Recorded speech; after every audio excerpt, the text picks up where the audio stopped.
So hi guys, welcome to my YouTube channel. Guys, आज इस video में हम बात करेंगे क्लास 10th विज्ञान यानी साइंस का जो सबसे महत्वपूर्ण प्रश्न है, जो कि आपको बोर्ड एग्जाम 2023 में बिल्कुल पक्का पूछेगा।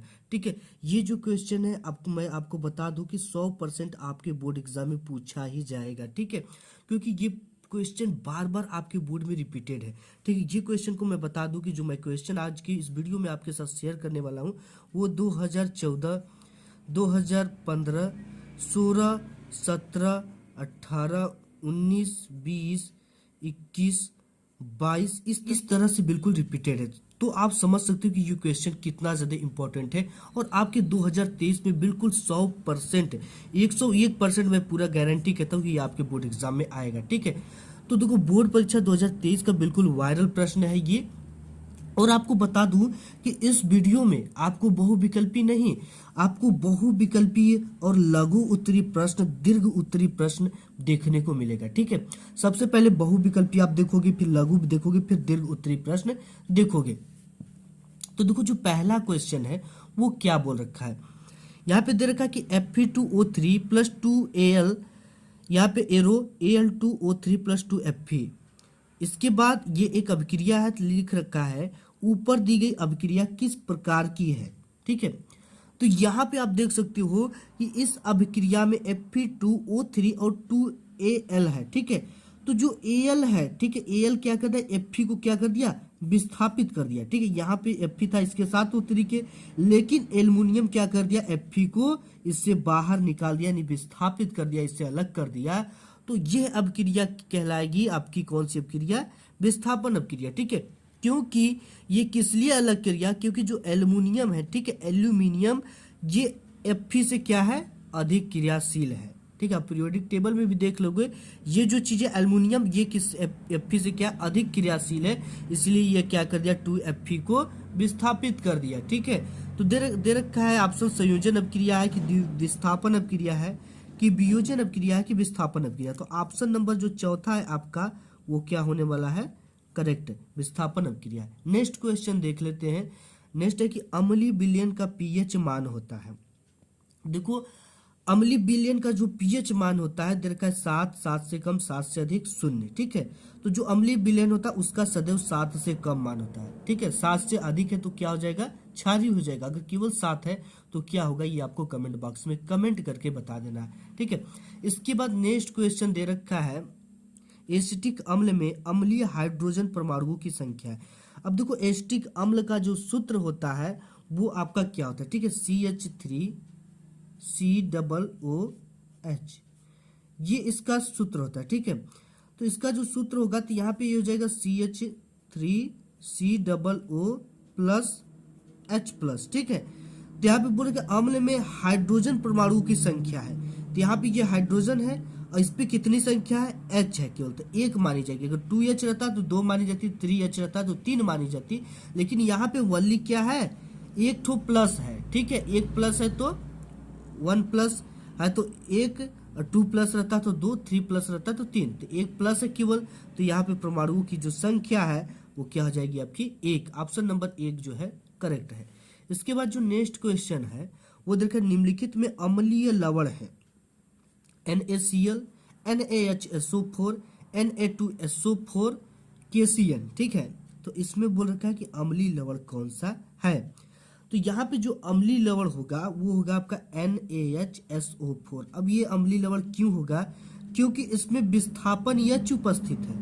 क्या उपस्थित है, विस्थापन यच उपस्थित होने के कारण यह एक अम्लीय लवण है। ठीक है, और जो शेष लवण है ये भी एक लवण है, लेकिन ये कौन सी लवण है, सामान्य लवण। तो NaHSO4 अम्लीय लवण क्यों होगा, क्योंकि इसमें विस्थापन यच उपस्थित होने के कारण NaHSO4 एक अम्लीय लवण है। ऑप्शन नंबर दूसरा आपका क्या हो जाएगा, करेक्ट हो जाएगा। नेक्स्ट क्वेश्चन देख लेते हैं, काफी इंपॉर्टेंट क्वेश्चन है। ठीक है, ये वेरी वेरी इंपॉर्टेंट क्वेश्चन है, बोर्ड एग्जाम में बार बार पूछा गया है आपके ये, तो इसको आपको तैयार कर लेना अच्छी तरीके से।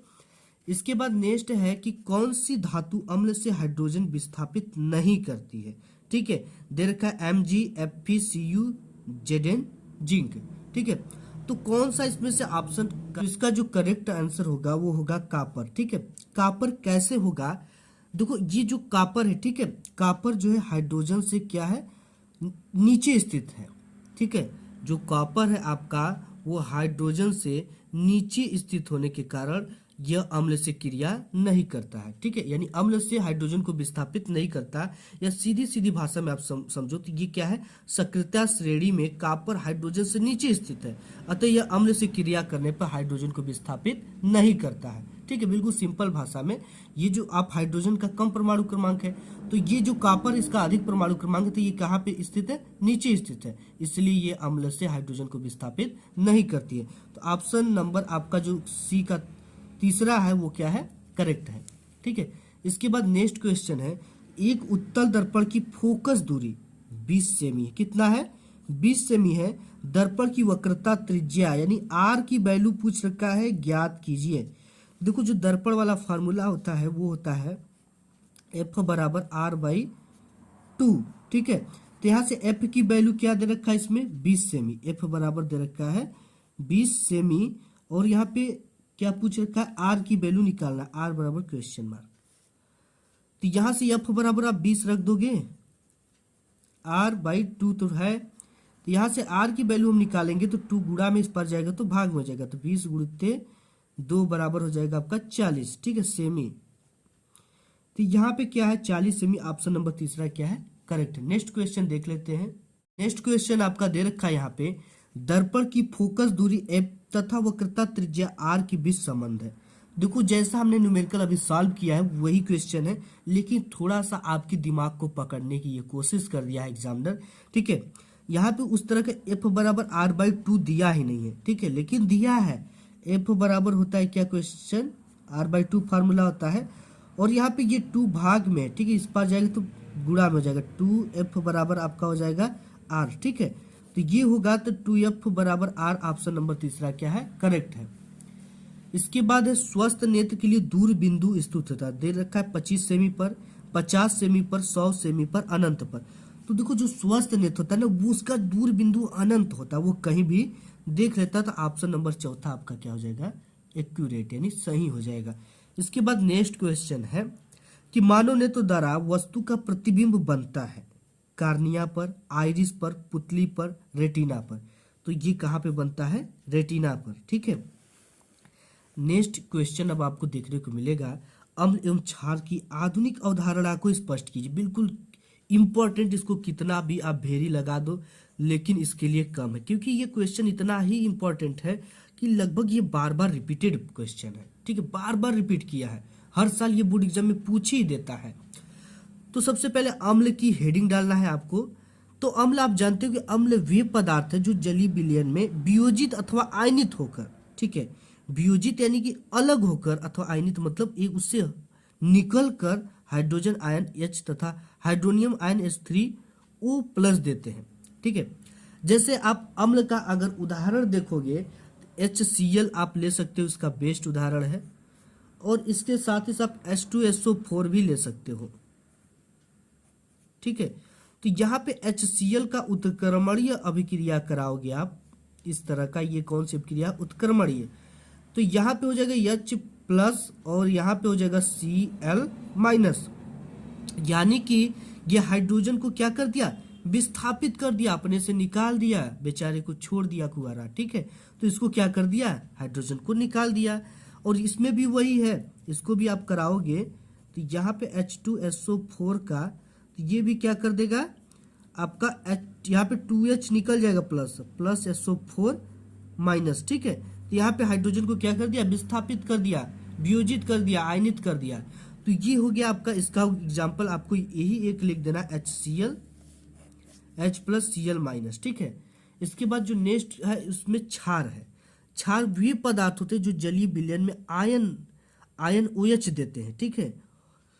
ये वे पदार्थ है, क्षार वे पदार्थ है जो जलीय विलयन में वियोजित अथवा आयनित होकर हाइड्रोक्साइड आयन OH- देते हैं। अब इसकी एग्जाम्पल की बात कर लेंगे तो NaOH हो जाएगा, जो कि इसका बहुत ही फेमस एग्जाम्पल है, कि OH हो जाएगा, ठीक है। ये सब एग्जाम्पल हो जाएंगे, NH4OH भी हो जाएगा इसका, ये एग्जाम्पल है, ठीक है। इसका हम सबसे पहले देख लेते हैं NaOH, तो यहाँ पे एन ए, ये हो जाएगा N A plus O H क्या हो गया माइनस, ठीक है। ये हाइड्रोक्साइड है, आयन देते हैं, ठीक है। सभी ये भी हाइड्रोक्साइड आयन देगा, ये भी हाइड्रोक्साइड आयन देगा। इसको भी आप देख लोगे तो वही सेम कंडीशन है, के ओ एच, और यहाँ पे क्या हो जाएगा के प्लस, और यहाँ पे प्लस ओ एच माइनस, चीजें वही है, ठीक है। तो ये इसका एग्जाम्पल हो गया। ये बोर्ड एग्जाम, इसको आप तैयार कर लो। नेक्स्ट बोर्ड एग्जाम में आपका 101% आएगा। नेक्स्ट क्वेश्चन देख लेते हैं। नेक्स्ट और काफी इंपॉर्टेंट क्वेश्चन है, वेरी वेरी इंपॉर्टेंट क्वेश्चन है, क्योंकि बहुत बार रिपीटेड क्वेश्चन है ये, ठीक है। दे रखा है कि धावन सोडा का रासायनिक नाम तथा अणु सूत्र लिखिए, बनाने की विधि का केवल रासायनिक समीकरण लिखिए। ये क्वेश्चन बहुत इंपॉर्टेंट है। सबसे पहले धावन सोडा का रासायनिक नाम जान लेंगे। तो यहाँ पे हमें हेडिंग डालना है कि धावन सोडा का रासायनिक नाम।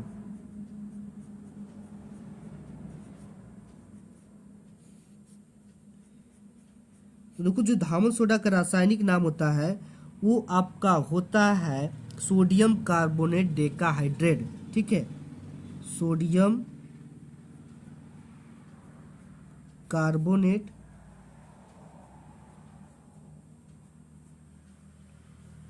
डेकाहाइड्रेट,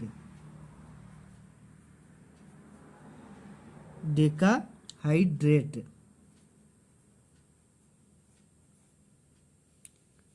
ठीक है। ये हो गया सोडियम कार्बोनेट डेकाहाइड्रेट। अब इसका अणु सूत्र जो होता है वो होता है आपका Na2CO3 इंटू 10H2O। अब देखो यहाँ पे जो Na2CO3 हमने लिखा और 10H2O लगाया। अब देखो इसका मतलब क्या हो गया, 10H2O का मतलब यहाँ पे डेकाहाइड्रेट इसी के लिए लिखा गया, ठीक है। डेका 10 ठो है तो डेका 2 ठो रहेगा, तो ये आपको कमेंट बॉक्स में बताना है, ठीक है। 3 ठो रहेगा तो क्या बोला जाता है, ये आपको पता करना है, ये मैं आगे अभी बताऊंगा, ठीक है। तो यहाँ पे ये हो गया इसका अणु सूत्र। ये क्या हो गया अणु सूत्र, ये स्ट्रक्चर हो गया। अब देखो इसका हमको क्या बोल रखा है, रासायनिक नाम तथा अणु सूत्र लिखिए, बनाने की विधि का केवल रासायनिक समीकरण लिखिए। अब देखो इसको कैसे बनाया जाता है, ठीक है। इसको बनाया जाता है आपका सोडियम हाइड्रोक्साइड में कार्बन डाइऑक्साइड गैस को मिलाकर इसका निर्माण किया जाता है, ठीक है। केवल रासायनिक समीकरण बोल रखा है, तो इसमें हम क्या करेंगे 2NaOH, ये क्या हो गया सोडियम हाइड्रोक्साइड में सोडियम हाइड्रोक्साइड, ये हो गया। इसमें कार्बन डाइऑक्साइड CO2 गैस मिलाने पर अब देखो ये क्या बनेगा, ठीक है। CO2 हमने बना दिया, तो यहाँ पे Na जो है कट हो है, Na 2 ठो है, ठीक है। 2 Na है तो Na2 यहाँ पे निकल जाएगा आपका Na2, और यहाँ पे CO है, ठीक है। CO2 है और एक यहाँ पे ऑक्सीजन मिलेगा आपको, तो ये हो जाएगा आपका CO3, ठीक है। ये आपका बन गया सोडियम कार्बोनेट प्लस। अब देखो यहाँ पे बचा क्या, यहाँ पे H कट हो है 2 ठो, ठीक है। इसके आगे 2 लगा है तो ये सभी के साथ मल्टीप्लाई होता है, गुणा होता है, तो 2 H कट हो 2 ठो, और यहाँ पे ऑक्सीजन कट हो 2 ठो। एक ऑक्सीजन का हमने यहाँ पे यूज कर लिया इसके साथ, तो यहाँ पे ऑक्सीजन कितना बचा 1 बचा, और हाइड्रोजन कितना बचा 2 बचा, तो यहाँ पे 2 हाइड्रोजन हमने लिख दिया, और H कट हो बचा, वो क्या था बचा है 1 ठो, ये हो गया, ठीक है। H2O, ये आपका जो चीजें हो जाएगी, ये क्या हो जाएगा धावन सोडा, जिसे हम कहते हैं सोडियम कार्बोनेट,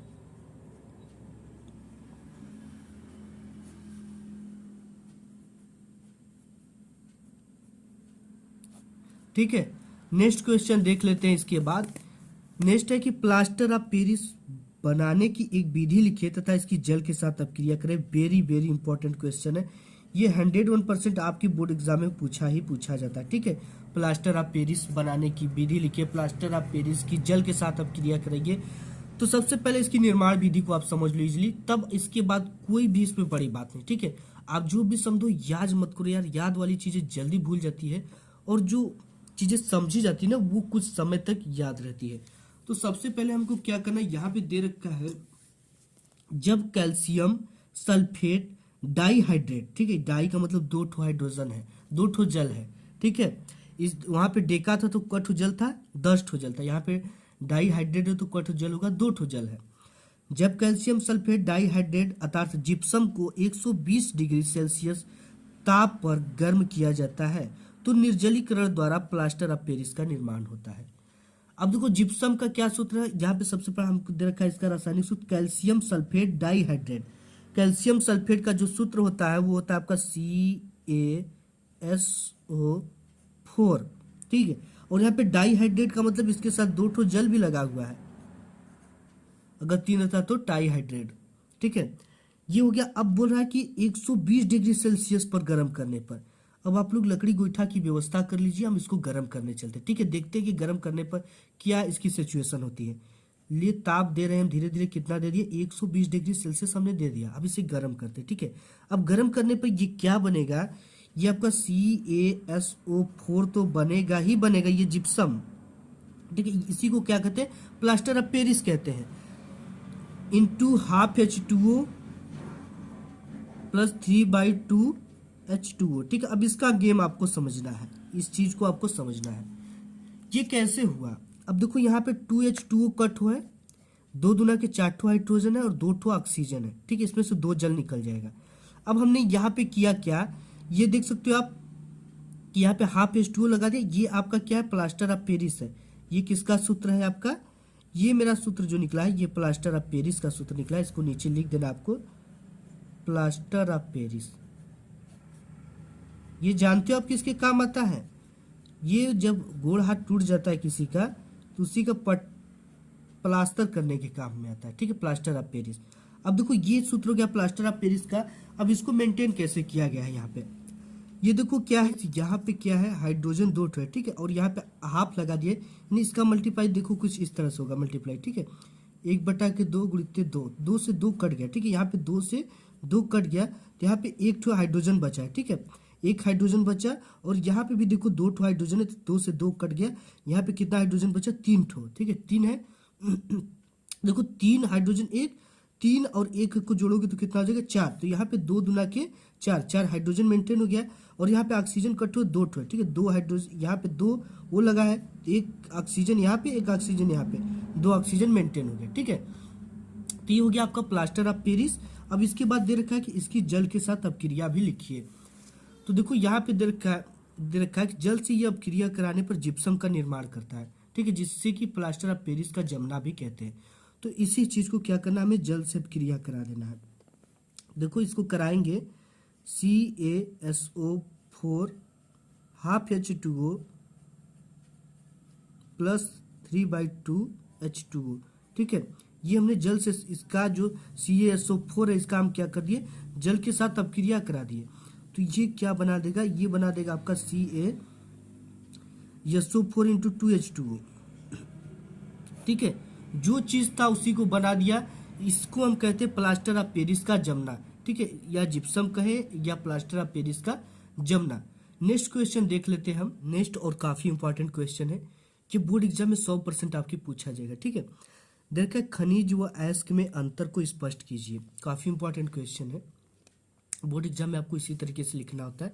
सबसे पहले यहाँ पे खनिज और यहाँ पे अयस्क, ठीक है। तो यहाँ पे हम सबसे पहले देखेंगे खनिज, उसके बाद अयस्क, ठीक है। प्रकृति में भूपर्पटी के नीचे, ठीक है, जो आप जमीन पे रहते हो उसके नीचे की बात कर रहा है, नीचे धातुएं जिन यौगिक के रूप में पाई जाती है उन्हें खनिज कहते हैं, ठीक है। अब इसके बाद अयस्क क्या है, जिस खनिज में धातु अधिक मात्रा में पाई जाती है उसे अयस्क कहते हैं, ठीक है। जो खनिज निकलता है उसमें हम देख लेंगे कि धातु बहुत ज्यादा अधिक मात्रा में, तो उसे हम क्या कहेंगे, अयस्क कहेंगे, ठीक है। नेक्स्ट है सभी अयस्क खनिज होते हैं। सभी जो अयस्क होते हैं वो खनिज ही होते हैं, परंतु सभी खनिज अयस्क नहीं होते, ठीक है, क्योंकि किसी खनिज में ज्यादा धातु की मात्रा है, किसी में कम है, तो वो क्या होंगे, वो आपके अयस्क नहीं होते। लेकिन जो ये है सभी अयस्क खनिज ही होते हैं। है कि सभी खनिजों को धातु निष्कर्षण के लिए प्रयुक्त नहीं किया जा सकता है, लेकिन सभी अयस्कों को धातु निष्कर्षण के लिए प्रयुक्त किया जाता है। क्योंकि देखो जो खनिज निकलते नीचे से ना, पता चले कि उसमें लोहा बहुत कम मात्रा में है, बहुत कम मात्रा में धातु है, तो उसका निष्कर्षण करने का क्या मतलब है, कभी कभी नहीं निष्कर्षण होता है। लेकिन जो अयस्क होते हैं, अयस्कों को धातु निष्कर्षण के लिए जरूर प्रयुक्त किया जाता है, क्योंकि उसमें धातु की मात्रा ज्यादा होती है। नेक्स्ट और काफी इंपॉर्टेंट क्वेश्चन, मैं पूरे गारंटी के साथ कह सकता हूं कि आपका 2 मार्क्स बिल्कुल पक्का हो गया अगर इस क्वेश्चन को आप देख लेते हो, ठीक है। क्योंकि ये क्वेश्चन आपके बोर्ड एग्जाम में लगभग हर साल रिपीटेड करता है। ये क्वेश्चन आपको देगा, देखने को यह बोर्ड एग्जाम में मिलेगा। दे रखा है यहाँ पे कि 1 बिलियन का हाइड्रोजन आयन की सांद्रता 10⁻⁻⁹ मोल है। इस बिलियन का पीएच मान ज्ञात कीजिए। बिलियन अम्लीय या क्षारीय ये भी बताइए। ठीक है, तो हम जान लेते हैं सबसे पहले हाइड्रोजन आयनों की सांद्रता कितना दे रखा है। यहाँ पे हाइड्रोजन आयन की सांद्रता, हाइड्रोजन आयन की सांद्रता कितना दे रखा है 10⁻⁹ मोल। सूत्र क्या होता है बिलियन वाले लाग का, लाग, या आप लाग नहीं, यहां से आप सूत्र भी लिख सकते हो, पीएच बराबर माइनस लाग हाइड्रोजन H+। ठीक है, अब यहाँ पे हाइड्रोजन आयन ये किसका मान है, ये वैल्यू है H+ का। ठीक है, तो यहाँ पे हम क्या कर देंगे, पुट कर देंगे।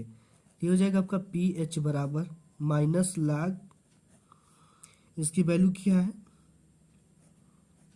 10⁻⁹ ठीक है, अब देखो एक सूत्र होता है यहाँ पे, इसको थोड़ा सॉल्व कर लेंगे तो माइनस लाग 10⁻⁹।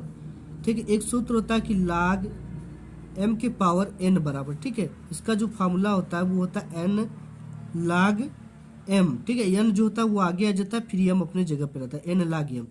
तो यहाँ पर भी वही सिचुएशन बन रही है कि m⁻n है, m⁻n है, तो जो पावर n है वो कहाँ पे ला देंगे, आगे। जैसे यहाँ पे पावर n है तो इसको हमने कहाँ लाया, आगे लाया है। तो यहाँ पे पावर n की जगह क्या है 9 होती है, कहाँ पे आएगा, आगे आ जाएगा। तो ये हो जाएगा आपका pH बराबर माइनस, और इसको आगे ला दिया हमने -9 लाग, यहाँ पे क्या बचा, केवल 10 बचा, माइनस को हमने आगे ला दिया। और यहाँ पे सिंपली हो जाएगा आपका pH बराबर माइनस माइनस मिलकर हो जाएगा +9 लाग 10। ठीक है, अब हम जानते हैं गाइस यहाँ पे कि लाग 10 की जो वैल्यू होती है 1 होती है। तो यहाँ पे जो सिंपली हो जाएगा आपका pH बराबर 9, केवल हो जाएगा लाग 1 की वैल्यू मल्टीप्लाई हो जाएगी, तो ये हो जाएगी आपका 9। अर्थात pH बराबर जब 9 आ गया तो ये 7 से क्या है, अधिक है। तो जो हमारा बिलियन होगा वो क्या होगा, क्षारीय होगा। तो आज की वीडियो में बस इतना ही। वीडियो पसंद आए तो वीडियो को एक लाइक जरूर कर दीजिएगा।